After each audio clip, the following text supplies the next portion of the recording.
so you can also take charge. Like, we'll just drop a reminder. Like, I think some people might have not noticed that the time is changed, so possible. So I'll just I've send it. put a reminder. I've put it Okay, already. So okay. from I will today put. it's 2 o'clock, Maniselvi? Yeah, Yeah, yes. yeah, it's 2 to 3. Because earlier we were doing 2:30. Now we have shifted to 2 o'clock. Okay. Yeah. Hi Pranavi. Yeah, Hi yeah. Rupali. Yeah. Go on, Manisal. Yeah. So today we start with the book, The 12-Week Year. So today we'll actually start the first chapter, which is the challenge on why we, face issues in execution, as well as trying to understand how we can redefine the concept of yearly goals, right? Yeah. So chapter 1, the challenge. How is it that some people seem to accomplish so much while the vast majority of people never accomplish what they are capable of? If you could fully tap your potential, what might be different for you? How would your life change if each and every day you performed up to your full potential? What would be different 6 months, 3 years, and 5 years down the line if each day you were at your best? That set of questions, that core concept, is what the past dozen years or so have been about for Mike and me. For years, we have been helping our clients to execute more effectively. We work with individuals, teams, and corporations to make plans to help them achieve their goals. Our quest has been to unlock the secret to helping individuals and organizations perform at their best and live the life they are truly capable of. If we did the things we are capable of doing, we would literally astound ourselves. Thomas Edison said so. I agree with Stephen Pressfield, author of The War of Art. The most of us have two lives, the lives we live and the lives we are capable of living. It's the latter that intrigues me. It's the life I believe that we all deeply desire. It's a life that we know exists somewhere deep inside us that we wish we could actualize. This life isn't driven by the you who settles or gives in to procrastination and doubt, but by the optimal you, the best you, the confident you, the healthy you, the you who shows up with your best stuff, making things happen, making a difference, living a life of significance. Being your optimal self sounds great, doesn't it? But how do you become that other you? What does it take to be your best? That's an interesting question. And as I have had the opportunity to travel and meet thousands of people, I often ask them, what does it take to be your best, to be great? As you might imagine, I get a lot of different answers. In this book, we will show you how to increase your current results by 4 times or more in a very short period of time. You will learn exactly what it takes to perform at your best every day. We will unwrap the secrets of top performers in a way that allows you to align your thinking and your actions to produce staggering results. You are about to learn that creating greatness in your life or in your organization isn't complicated. In fact, it's quite uncomplicated, but that doesn't mean that it's easy. The number one factor holding people back from achieving what they are truly capable of is not a lack of knowledge, intellect, or information. It's not a new strategy or idea. It's not a larger network of connected people. It's not hard work, natural talent, or luck. Of course, all these things helps. They all play a factor, but they are not the factors that make the difference. You have no doubt heard the saying, knowledge is power. I disagree. Knowledge is only powerful if you use it, if you can act on it. People spend lifetimes acquiring knowledge, but to what? But to what purpose? Knowledge alone benefits no one unless the person acquiring it does something with it. And great ideas are worthless unless they are implemented. The marketplace only rewards those ideas that get implemented. You can be smart and have access to a lot of information and great ideas, You can be well connected, work hard, and have lots of natural talent. But in the end, you have to execute. Execution is the single greatest market differentiator. Great companies and successful individuals execute better than their competition. The barrier standing between you and the life you are capable of living is a lack of consistent execution. Effective execution will set you free. It is the path to accomplish the things you desire. Think about the areas in your life where you have fallen short, accomplished less than you desire, or less than you feel you are capable of. In each of those scenarios, if you look critically, the breakdown is most often in the execution. Take, for instance, a new idea that someone else has used to create success. How often does that idea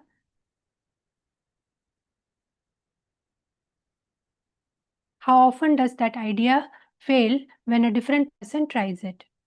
One of our clients is a large insurance company with more than 2,000 agents. Within the company, there is one agent who is a perennial top producer year in and year out. As you might expect, over the years, other agents have asked him if he would share his approach with him. Without hesitation, the top producer would take time out from his busy schedule to walk them through exactly what he did to create his success. Do you know how many people replicated his success? You guessed it, 0. He now refuses to share his secret because no one follows through with what he teaches them. 65% of Americans are overweight or obese. Do you think there is some secret to losing weight and getting fit? The diet and fitness industry is a $60 billion industry. Each year, new books are published on diet and exercise. When I searched diet books on the internet, my search came back with 45,915 results.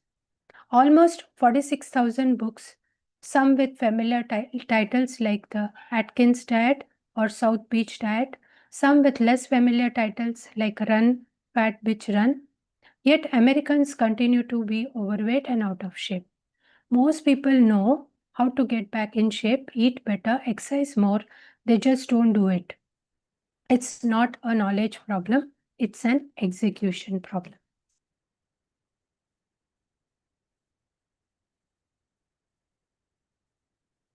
Our experience has shown that most people have the capacity to double or triple their income just to consistently applying what they already know. Despite this, people continue to chase new ideas, thinking that the next idea is the one that will magically make it all better. Anne Laufman is a great example of the benefits of executing the right idea. Anne is a financial advisor with Mass Mutual in Houston. Anne had always done well and by any measure was successful. Yet she felt like she was capable of more but was not quite sure how to get there. When her managing partner introduced the 12-week year to the agency, Anne got involved.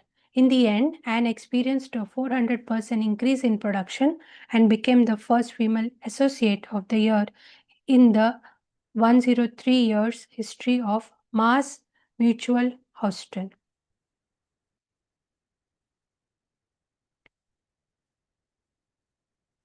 What is interesting about this is that Anne didn't start to work with more affluent clients, write bigger cases, or expand her target market.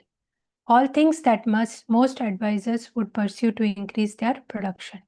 Instead, Anne focused on improving her execution by doing what she had already been doing, just doing it more steadily. By consistently executing the critical few tasks and strategies that most supported her success, she was able to create a huge increase, and all of this without working longer hours. Anne's situation is not unique. We have thousands of examples where individuals and entire organizations have experienced amazing results by simply learning to execute. It's not what you know, it's not even who you know, it's what you implement that counts. In the 12-week year, we will show you how to perform at your best and achieve the things in life that matter most to you through effective execution. Most of the stuff that we will discuss you already know, but as I mentioned earlier, there is a big difference between knowing and doing. We will teach you how to consistently take action on the things that will shape your success. The concepts in this book have been developed and proven in the field through our ongoing execution work of clients. We have included only what works and have eliminated the rest. The final product is a concise but powerful book that delivers. While we do hope the book is thought-provoking, it's more important to us that it inspires you to action. We have written the 12-week year to close the execution gap. It is written in a way that allows you to understand the fundamental concepts of execution and actually apply them right away. The book is split into two parts. Part 1 helps you understand the process to achieve your most valuable goals in only weeks. Part 2 is all about making your goals happen. It gives you the specific tools and tips needed to support the ideas in part 1 of the book.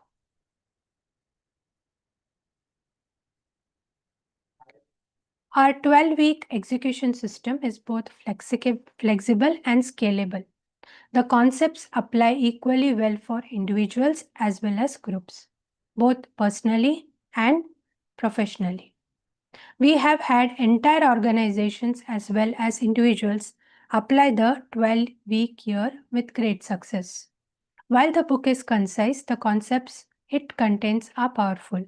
It is possible for you to dramatically improve your results by applying them. We know this to be true because of the thousands of responses from the readers of our first edition.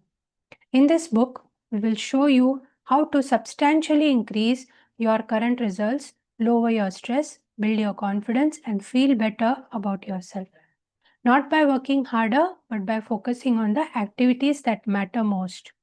Maintaining a sense of urgency to get those things done and shedding the low value activity that keeps you stuck.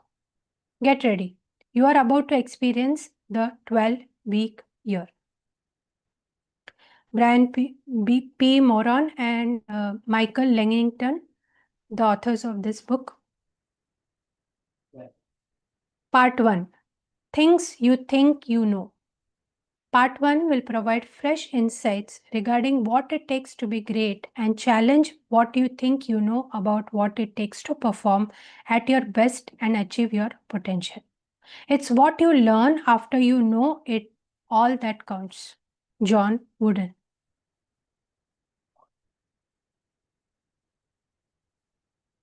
Chapter 2. Redefining the year. Most people and most organizations, for that matter, don't lack ideas. Whether they are effective marketing techniques, sales ideas, cost-cutting measures, or customer service enhancements, there are always more ideas than you can effectively implement. The breakdown is not in knowing, but in applying. You can't build a reputation on what you are going to do. Said by Henry Ford. One of the things that gets in the way of individuals and organizations achieving their best is the annual planning process. As strange as this is going to sound, annual goals and plans are often a barrier to high performance. In not saying that annual goals and plans don't have a positive impact, they do. There is no question you will do better with annual goals and plans than without any goals or plans. However, we have found that this annual process inherently limits performance. As we worked with clients over the years, we noticed an interesting pattern emerging. Most of them believed, either concisely or consciously or unconsciously, that their success and failure was determined by what they had achieved over the course of a year. They set annual goals, created annual plans, and in many cases broke the goals down into quarterly, monthly, and sometimes even weekly plans. But in the end, they evaluated their success annually. The trap is what we call annualized thinking. Anyone would like to take up after this? Yeah. Yeah, please go ahead. Yeah, this is Pranvi here. Yeah. Good afternoon to all. Discard annualized thinking. At the heart of annualized thinking is an unspoken belief that there is plenty of time in the year to make things happen. In January, December looks a long way off. Think about it. We begin the year with big goals, but by the end of January, we usually find ourselves slightly behind where we need to be. While we are certainly not pleased, we are not too worried either because we think to ourselves, I have got plenty of time. I have got 11 months to catch up. At the end of March, we are still a bit behind, but again, we are not too worried. Why? Because we still think we have got plenty of time to catch up. And this thought pattern prevails late into the year. We mistakenly believe that there is lot of time left in the year and we act accordingly. We lack a sense of urgency, not realizing that every week is important, every day is important, every moment is important. Ultimately, effective execution happens daily and weekly. Another flawed premise with annualized thinking is the notion that sometime later in the year, we will experience a significant improvement in the results. It's as if something magical will happen in late September or October. Yeah, could you please scroll? Yeah, September or just a moment. September or October that will result in a substantial increase. If we cannot produce a substantial increase this week, why do we think we can do it for the entire year? The fact is, every week counts, every day counts, every moment counts. We need to be conscious of the reality that execution happens daily and weekly, not monthly or quarterly. Annualized thinking and planning more often than not leads to less than optimal performance. In order to perform at your best, you will need to get out of the annual mode and scrub your annualized thinking. Stop thinking in terms of a year. Instead, focus or focus on shorter time frames. The annual execution cycle blinds people to the reality that life is lived in the moment and that ultimately success is created in the moment. It lulls people into believing that they can put things off critical activity and still accomplish what they desire, still achieve their goals. At this point, you might argue that almost every organization operates this way and many of them hit their goals and make plans. I would argue back that making plans does not mean that they are accomplishing what they are capable of. We have had successful organizations increase their results by 50% in just 12 short weeks. In one example, we helped a $1 billion brokerage operation double its sale productively in 6 months. This is just not possible operating in an annual execution cycle. However, organizations or individuals are performing, they will perform better in a non annualized environment. Discard annualized thinking and watch what happens.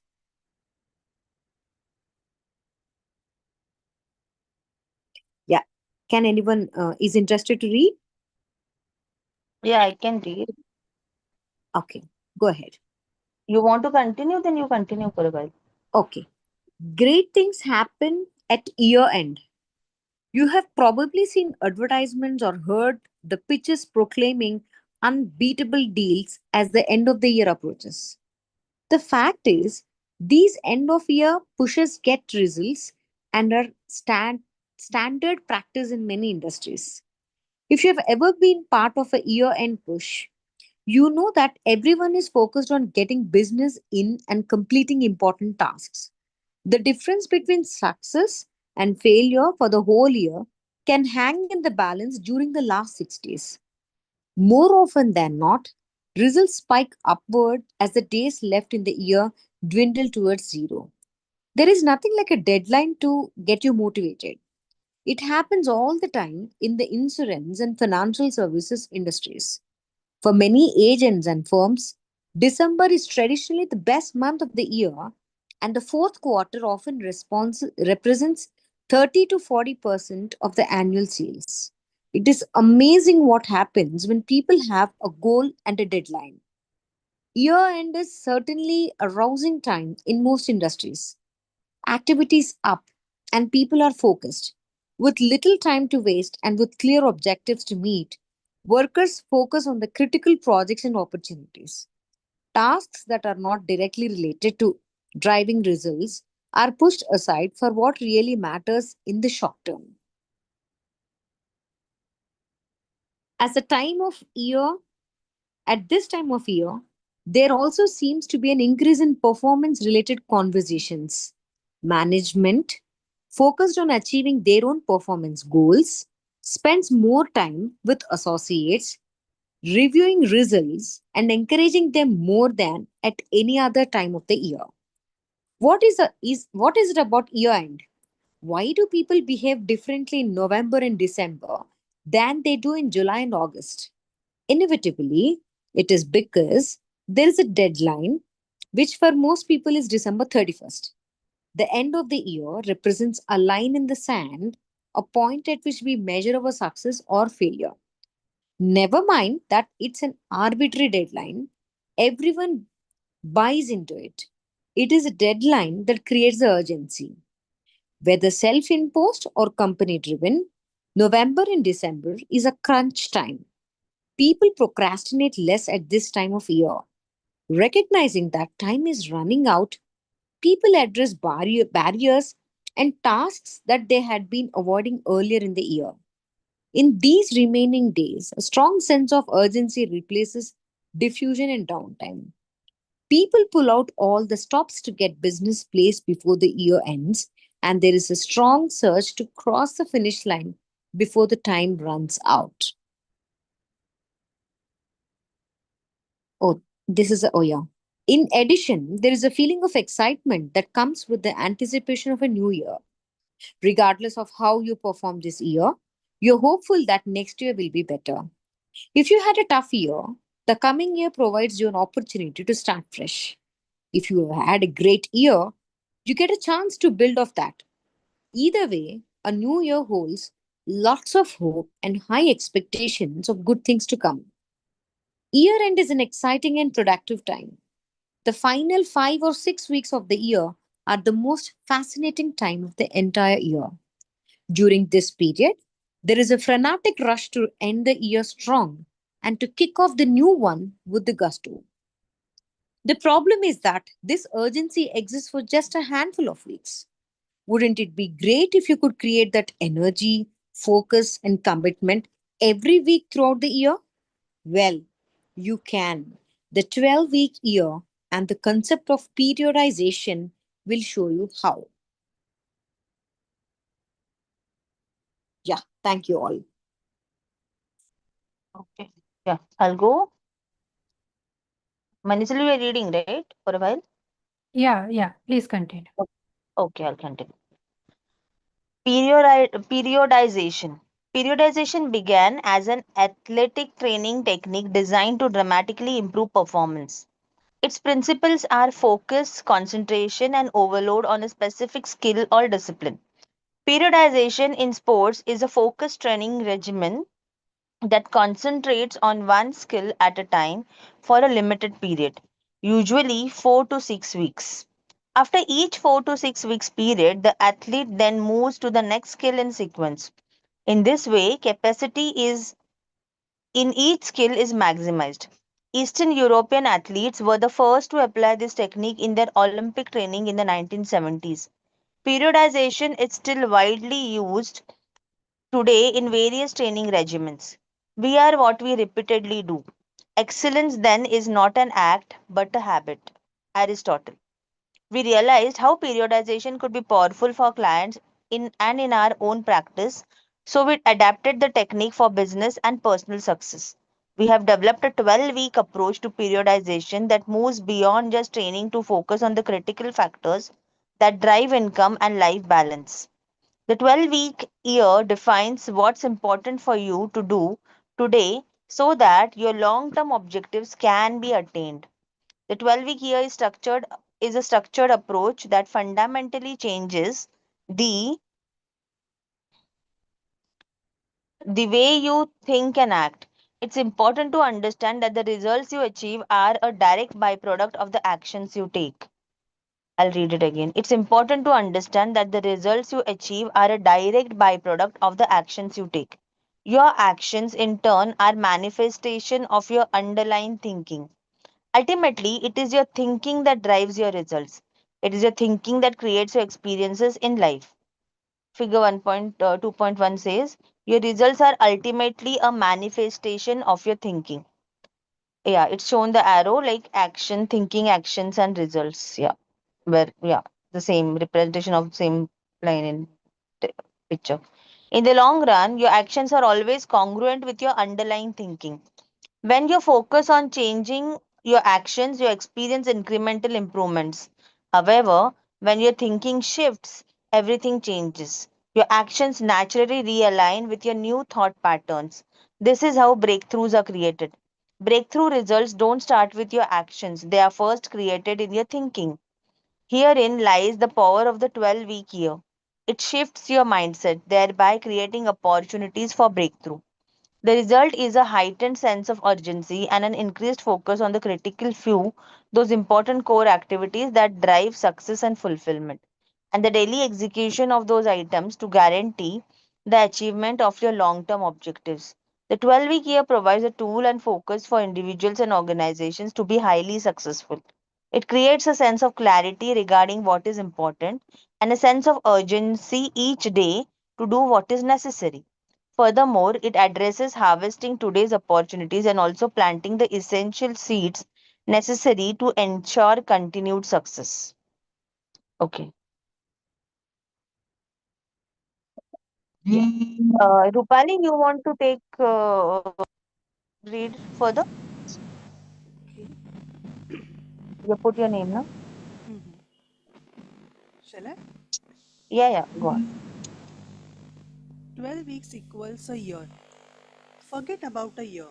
By now, you can see the pitfalls associated with annualized thinking. Let's redefine a year. A year is no longer 12 months. It is now only 12 weeks.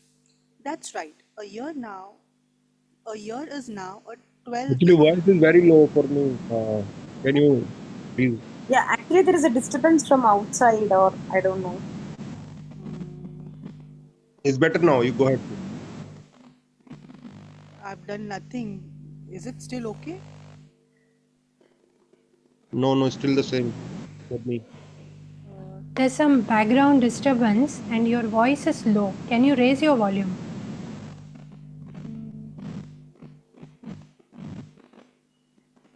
Uh, Next person can continue. I'll try to do the settings and come back again for next reading.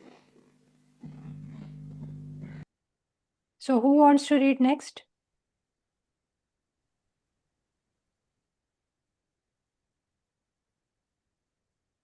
May I?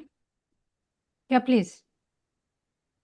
Shall I read it from the beginning? Forget about a year? Yeah. Forget about a year. By now, you can see the pitfalls associated with annualized thinking. Let's redefine a year. A year is no longer 12 months. It is now only 12 weeks. That's right. A year is now a 12-week period. There is no longer 4 periods in a year. That's old thinking. Now, there is just a 12-week year followed by the next 12-week year ad infinitum. Each 12-week period stands on its own. It is your year. Think about the implications of a 12-week year. The excitement, energy, and focus that happen every December now happen continuously. The year-end push to hit your goal now happens not once every 12 months, but all the time. The reason people start to behave differently in November and December is because they know that come December 31st, they will measure their success or failure. As I pointed out earlier, December 31st is an arbitrary date. But since it marks an end of a calendar year, it seems like a good time to take stock. There's nothing magical about this date other than the significance we give it. We have clients whose fiscal year ends on 30th June, and they experience a surge in June as organizations strive to close out the year with a strong finish. The date is largely immaterial. What matters is that there is a point in time where the game ends and success or failure is proclaimed. Would you scroll down? The 12-week year creates a new end game date for you to assess your success or the lack thereof. The great thing about having a 12-week year is that the deadline is always near enough that you never lose sight of it. It provides a time horizon that is long enough to get things done, yet short enough to create a sense of urgency and a basis for action. It's human nature that we behave differently when a deadline approaches. We procrastinate less, we reduce or eliminate avoidance activity, and we focus more on the things that matter. The 12-week year also forces you to confront your lack of execution. After all, how many bad weeks can you have in a 12-week year and still have a great year? Since you can't afford to have more than 1 or 2 bad weeks, every day of the week automatically becomes more important. The 12-week year narrows your focus to the week and, more to the point, the day, which is where execution occurs. You no longer have the luxury of putting off the critical activities, imagining that there is plenty of time left in you. Effective execution does not happen monthly, quarterly, or semi-annually. It happens daily, ultimately moment by moment. The 12-year week brings that reality front and center.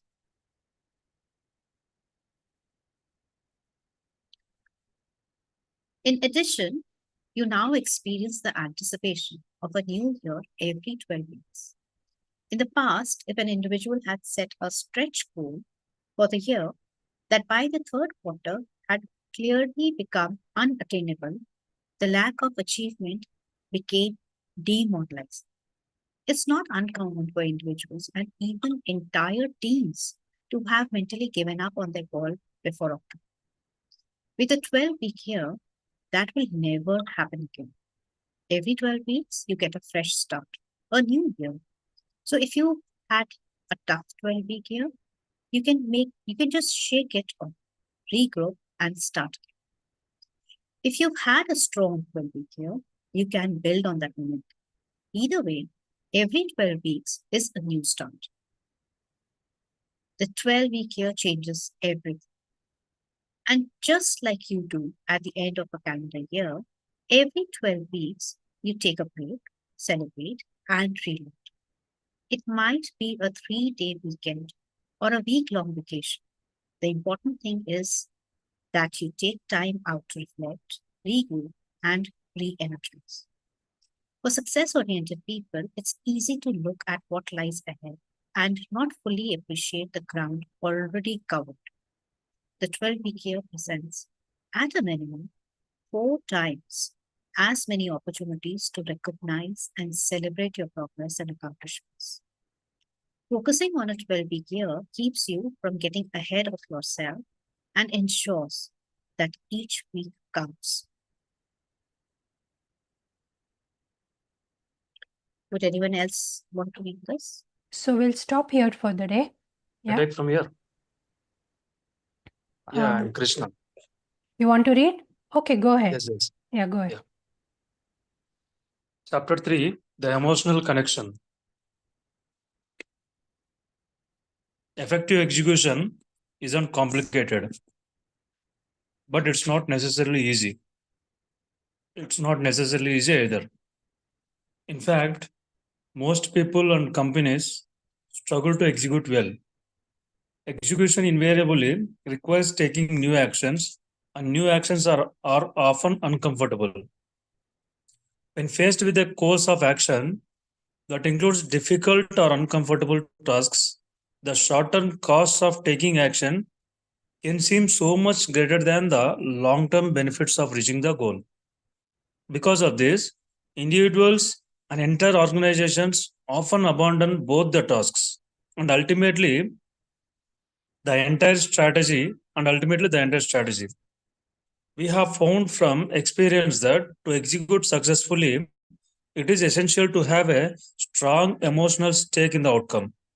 Without a compelling reason to choose otherwise, without a compelling reason to choose otherwise, most people will take comfortable actions over uncomfortable ones. The issue is that the important actions are often the uncomfortable ones. In our experience, the number one thing that you will have to sacrifice to be great, to achieve what you are capable of, and to execute your plans is your comfort. The secret to living your life to its potential is to value the important stuff above your own. Next page, please.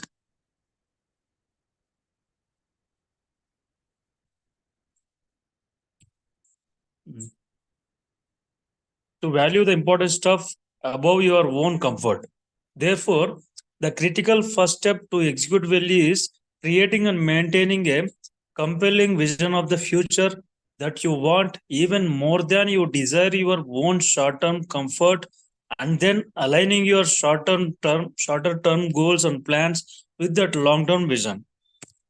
Think about what you truly want to achieve. What legacy do you want to create? What do you want for yourself and for your family?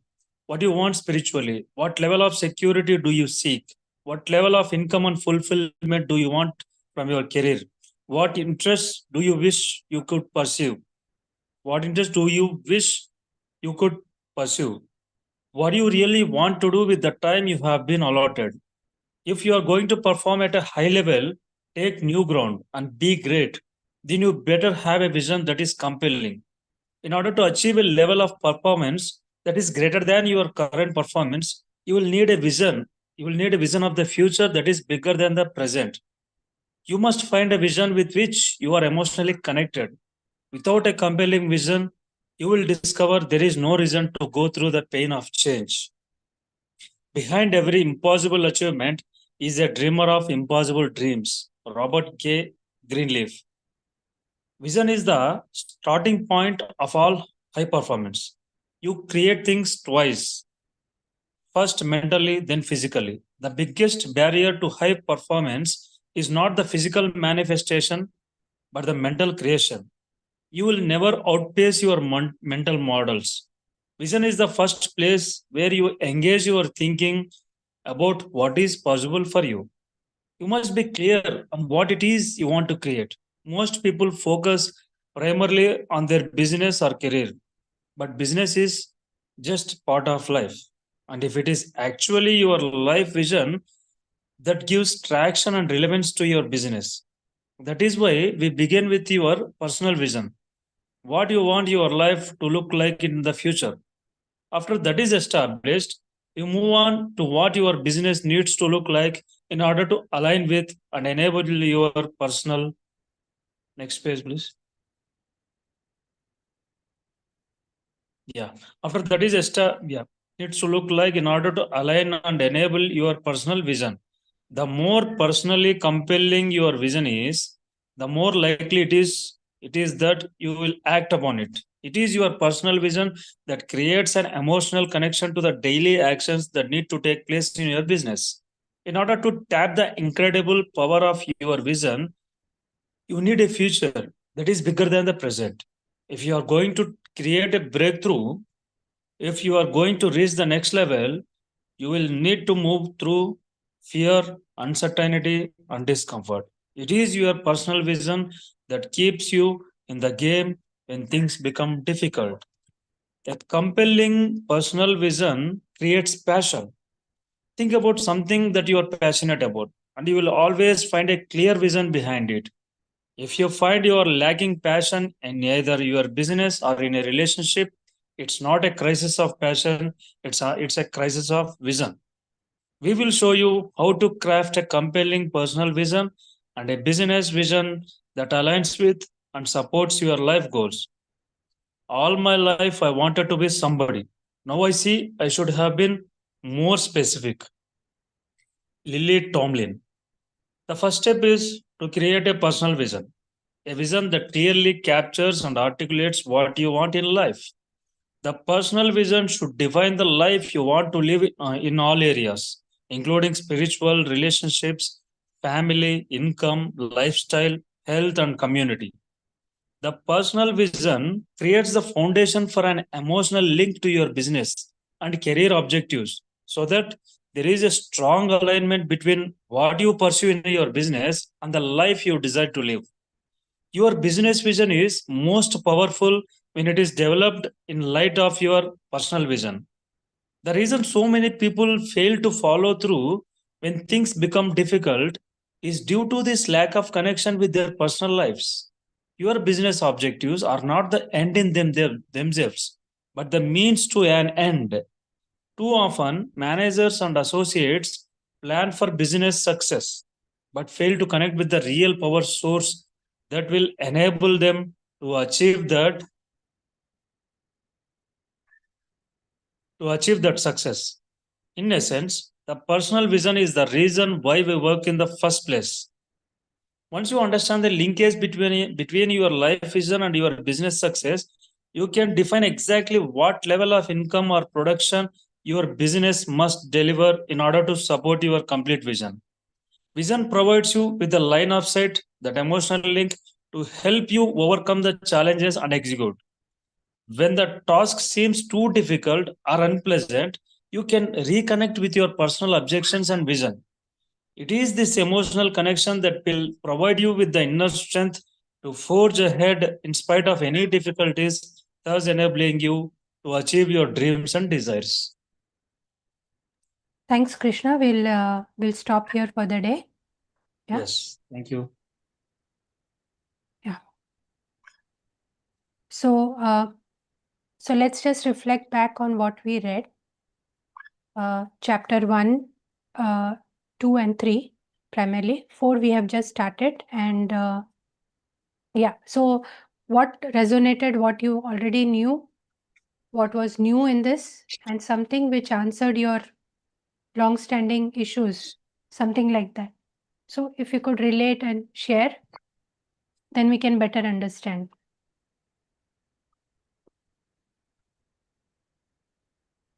Anyone?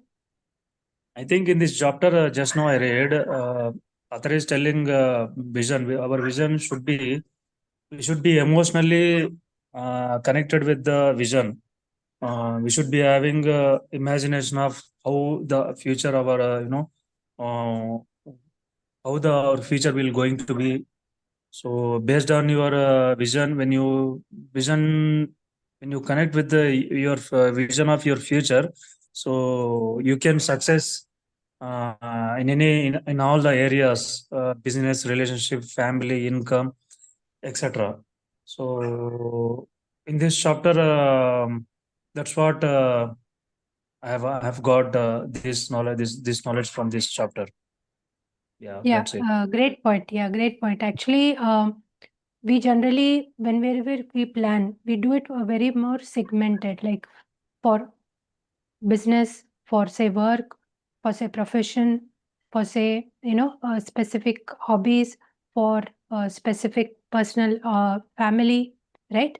But when you have a holistic, greater objective, a vision, if you tie it up, it's easy, it becomes easy. I have sensed that because I feel that you don't have to keep on motivating yourself. Your why becomes strong. You don't have to waste energy to motivate yourself, bring up yourself to that level of, mood to actually get into action mode, right? Yeah, so great point. Yeah, anyone else who want to share? But in my Yeah. point of view, so when we enjoy the work or when we love the work, so automatically we'll be connected to that. Agreed. So vision and all we don't need in that case.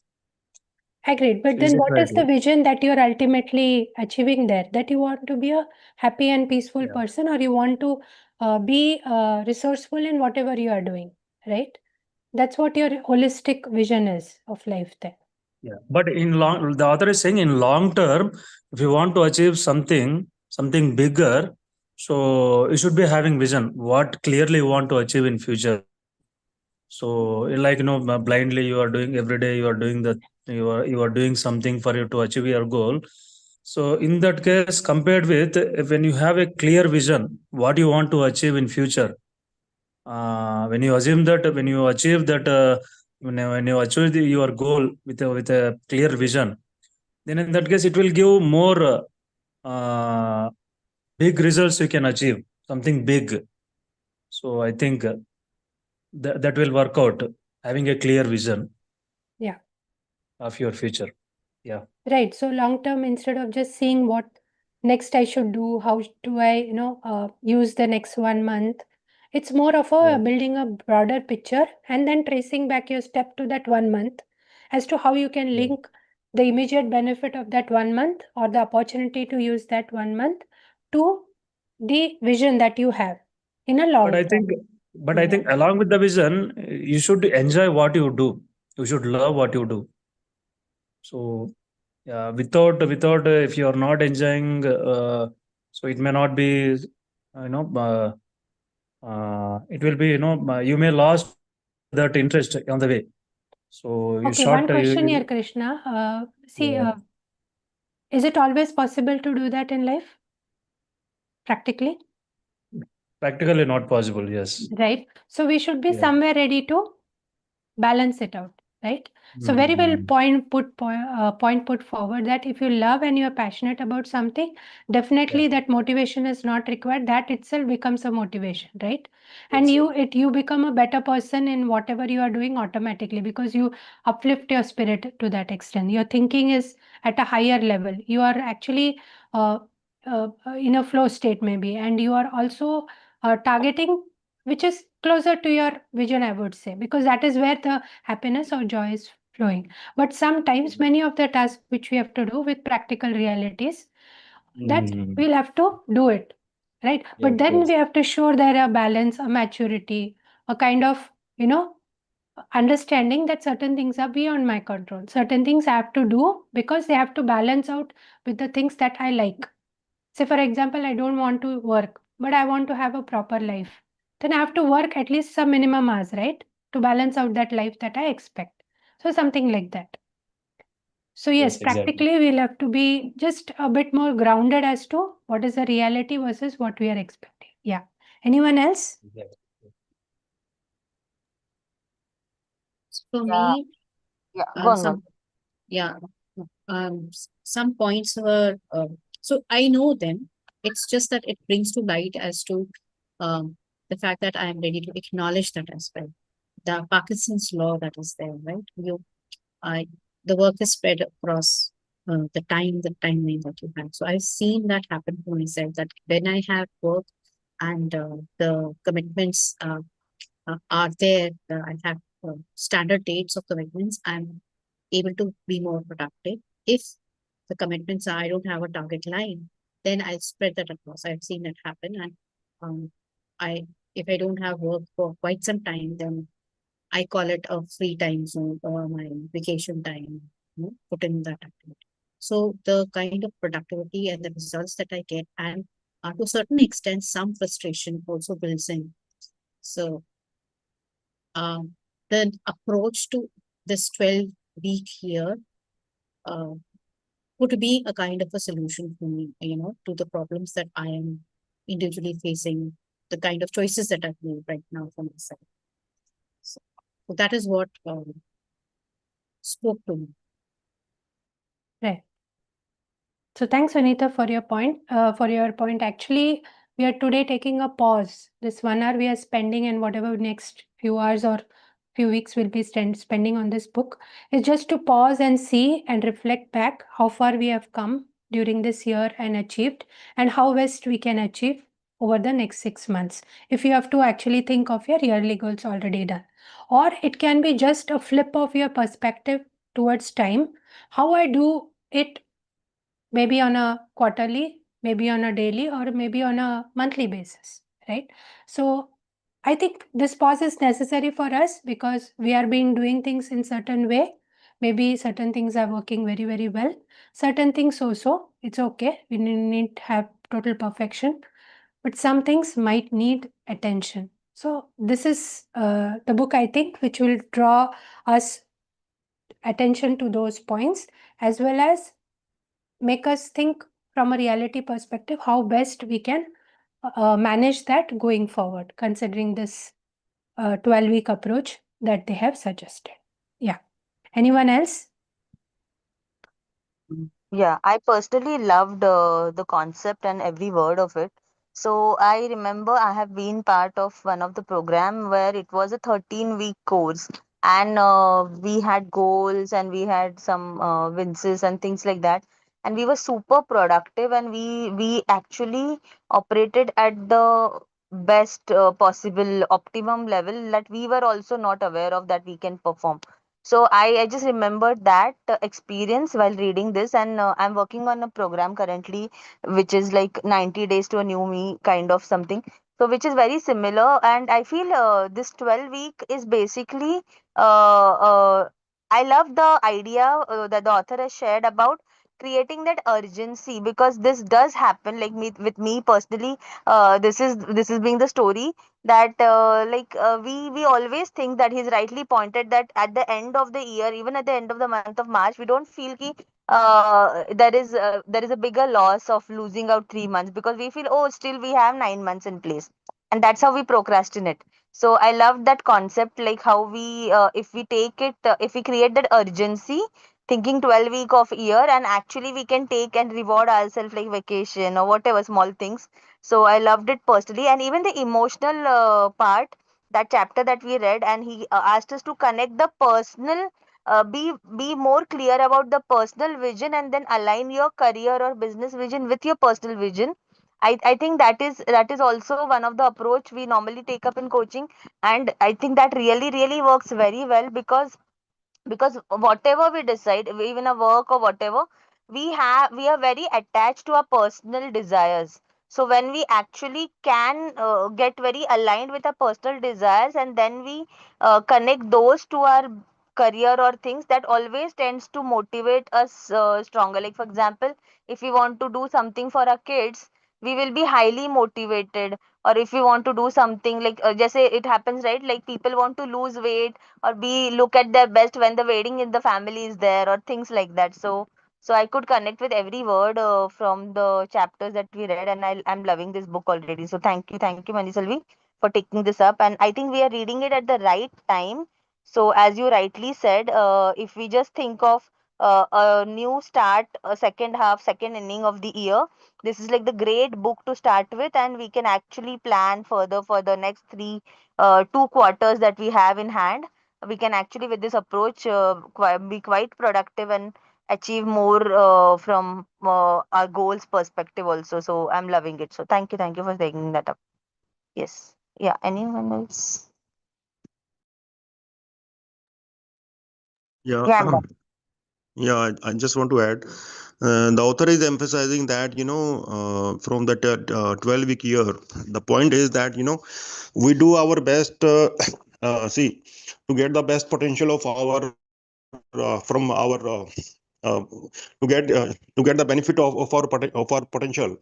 We need to work in urgency, right? We need to press ourselves hard. We have to be mindful of time, actions, achievement at the same time.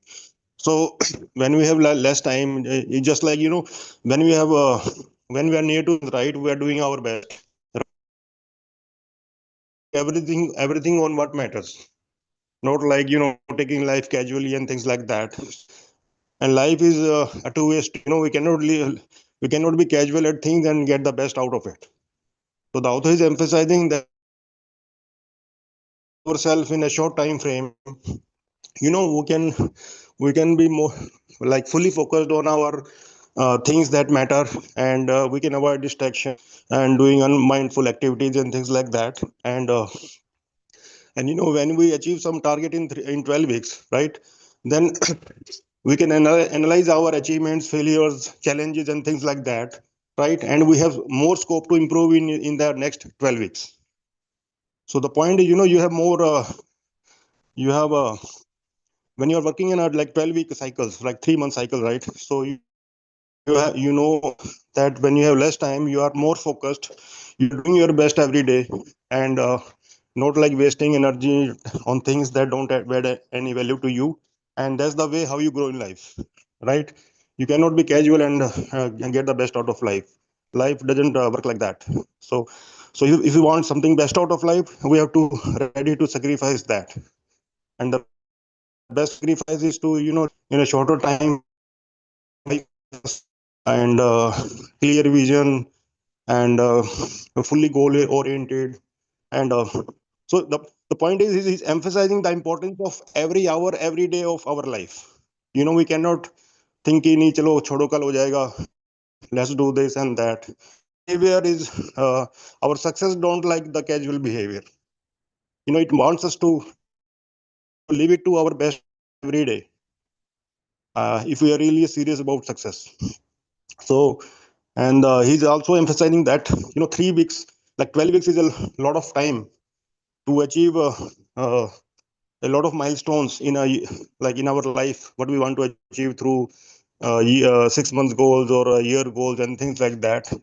And by specifying these 12 weeks, we can like we have more time in a year to analyze our progress, uh, like how we can do better in that next 12 weeks and things like that. So the point is to keep doing your best and stay fully focused with your full passion, emotion, whatever you can brought into your goals, and stay away from the distractions of life. Yeah, thank you. Yeah, anyone else wants to share? Yeah. So, okay. So just to summarize, chapter 1 talked about basically the knowledge and doing gap. It brought out that execution is a key, element that defines success, right? So at the end of the chapter, it said that you have to let go the low value things that you are doing and make space for things which are really of value and which align with your goals and help you take forward towards the goal. Chapter 2 was actually trying to shift our perception of time, I would say, as far as goal setting is concerned, be personal goals or be business goals. Somewhere we have built in that a year is what our goals have to be for. So it is actually questioning that and trying to shift that perception of time to a 12-week year, so that in that 12 weeks we build in the focus instead of waiting till the year end and somewhere we take it casually that still December is yet to come and maybe finish or pressurize ourselves to finish the work in the last quarter or last 2 months. So this is the reality that the author has brought out, as well as he's trying to shift the perception how we are looking at time. So I would say at a personal level, it can be 12 weeks for you, or it can be a shorter or maybe a longer reasonable time limit. But all they are trying to nudge here is look at how you are perceiving time as far as your goal setting is concerned, was my takeaway for chapter 2. Chapter 3, actually it talked about the way we have to look at execution, in the sense why we are actually failing or where we are somewhere being challenged is how strong is your why? How strong is your why to actually make you do it at the pace you have to do things to achieve your goal? Sometimes if you see the action thinking loop, the results are not always in your hands, but the thinking action. So your thinking is paramount while the action is only secondary, because what you think, you action out. But what you even can't think, then you can't even action it out. So the focus is brought into the thinking. Be clear as to why we are doing it, what we are wanting to do, achieve here, and how we are going to achieve. So the why factor has to be strong, has to be well understood. Because we might need to take new actions, understanding that the current thinking, the current actions are not beating our goal requirement, giving us success. So new actions have to come in place. That might seem uncomfortable to most of us because we are somewhere patterned into something, and shifting from that pattern to a new pattern would need conscious effort as well as some time and space. So here again, I noticed that habit is one thing which also needs to be regulated, because if habits are allowed to be run, they can be efficiently used if they're efficient enough, or they can make us go haywire from the goal that we want to achieve. Now, what happens, unfortunately, is we only keep on seeing the short-term results because that is visible. That is something which we get immediately. But don't tie up it to a long-term vision or long-term goal that we have. So unfortunately, the level of excellence that we can achieve is somewhere let go, because we might not have time, so that we build on a lot of constraints that we have, but at the same time we look for immediate benefit. So we don't have the patience, or we don't give enough time and investment into a long-term perspective. We go in for short-term perspectives. So that also was brought in to notice in this chapter 3. Chapter 4 basically widens the why. It says that you don't look into particular whys, but also tie it up with a vision that you have for life. Because ultimately, if you want to be a person of so kind, and that's how you identify yourself, then how you should be at a family level, how you should be at a business level, and how you should be at other levels has to be, that would be more defining, and that would be more, I would say, balanced as well as satisfying at the end of the day, because you will not be able to perform at that level at all elements of or aspects of life, like family, business, other your passions, projects, everything. So you'll have to balance. You'll have to understand that everything has to have a balance, and if everything has to have a space in your life, right? So that holistic view they have brought in, and finally they are wanting us to see that this vision is important, because that will show you a emotional viewpoint, and that will connect deeper at an emotional level.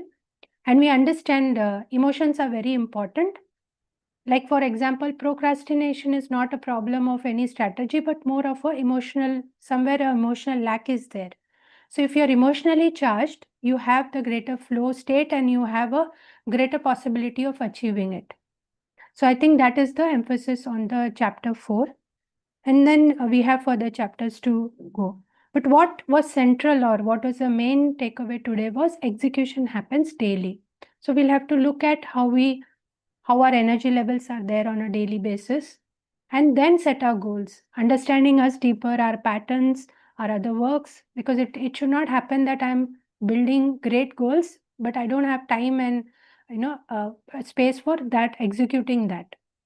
So it will be on paper then. So what they have said is, build a shorter timeline for achieving your goals, and for that execution daily is important. So this was a good read.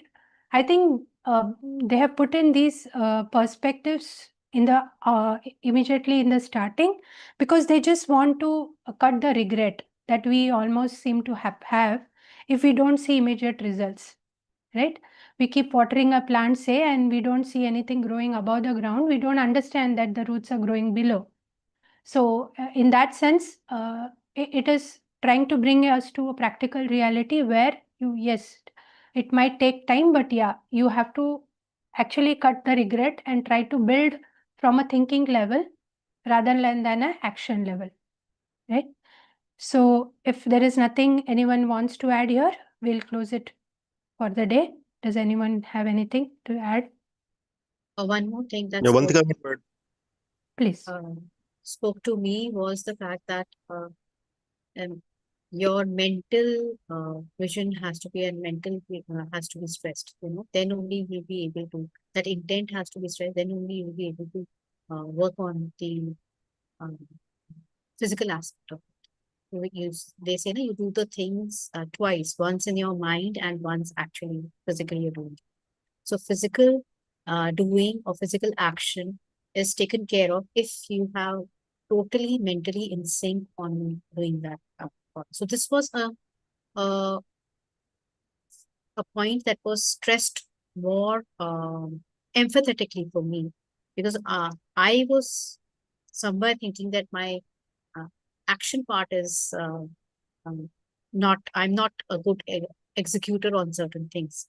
Now the reason I found out is that maybe it's not there because mentally I'm holding on to something which is stopping me from taking that action. Right. Thank you for sharing that, Sunita. Very well put. Yeah, Manishi, you wanted to share something? I was just saying that, by focusing on 12-year plan, the author is emphasizing that, you have to keep challenging yourself very often. And as you just said that we have to challenge ourselves every day. Because the more we challenge ourselves and the more number of time we challenge ourselves, we are building our mental muscle, emotional muscle, and things like that. So it's all about being mindful of what we do every day. Challenge yourself every day so that you can get the best out of you. And the and the more cycles of challenging yourself you do it, the more you get to know what you need to work on the next time. So I think it's all about challenging yourself in a short time frame and getting better at it. Yeah. Thank you. Yeah, when you're saying challenging, Manishi, what I understand from this book, the thinking has to be challenged. Not your capability or not your ability. Maybe the thinking process has to be challenged. Yes. What I mean by that is by consistency and resilience, right? Let's say if I'm doing something, I do it for a day, but tomorrow I don't do it for some whatever reason, right? So the consistency has to be important. It's not about talent or surrounding and things like that. So if we can do something meaningful on a consistent basis as per our plan, we can make a lot of progress, like every single day. And at the end of 12 weeks, you will see how far you have come in terms of progress. So it's Right. all about, challenging yourself and making progress every day in terms of discipline, good habits, resilience, and things like that, right? So just to build a, emotional, mental muscle, just like that. Yeah. Yeah. So yes, I think many of you all have taken the poll on just it was more of a self-evaluation as to what are the challenges we are facing today and as far as execution is concerned.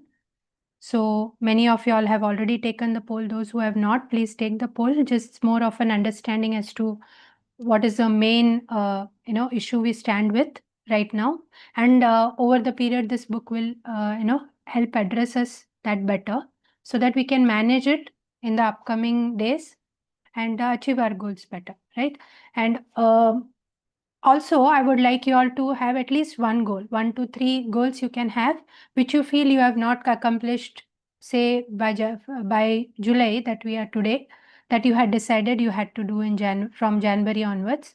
So for the year, whatever goal you have set and you were not able to accomplish, just try to make a list of it, keep it handy, and as we progress through this book, just reflect back and see how you can find your own solution. Because as this book beautifully said it, whatever they are offering, we will have to customize it to our situations, to our level of thinking, to our goals that we have, right? So there cannot be one solution to everybody's problem. So that is one thing we'll have to do, is use this book to find our own customized answer to whatever issue we are facing as far as goal setting is concerned. Yeah. So thank you, everyone. It was a very fruitful discussion today. So see you tomorrow, same at 2 o'clock. Yeah, thank you. Thank you all. Yeah. Thank you all. Bye. Thank Bye. you everyone. It was a beautiful reading and discussion. Thank you. Thank you all. Bye bye. Bye-bye.